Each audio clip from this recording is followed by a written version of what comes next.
ایک دفعہ کا ذکر ہے کہ ایک چھوٹے سے گاؤں میں علی نام کا ایک نرم دل لڑکا رہتا تھا۔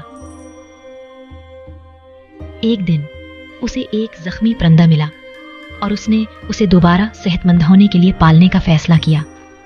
علی نے پرندے کی دیکھ بھال، اسے کھانا کھلانے اور آرام کے لیے محفوظ جگہ فراہم کرنے میں دن گزرے۔ جیسے جیسے چڑیا ٹھیک ہوئی، وہ علی کا وفادار ساتھی بن گئی۔ ایک شام گاؤں میں طوفان آیا اور علی نے دیکھا کہ بہت سے بے گھر جانور پناہ کی تلاش میں ہیں۔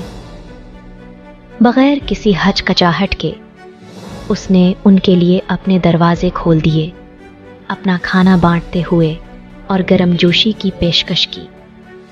گاؤں والے علی کی سخاوت پر حیران رہ گئے۔ علی کی شفقت سے متاثر ہو کر انہوں نے اسے انعام دینے کا فیصلہ کیا۔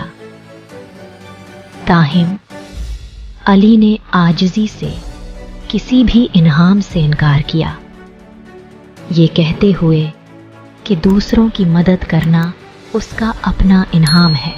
علی کا اخلاق یہ ہے کہ مہربانی اور ہمدردی قیمتی خوبیاں ہیں۔ زندگی کا اصل مقصد ہی ہے کہ انسان دوسروں کی مدد کرتا رہے، بغیر کسی لالچ کے۔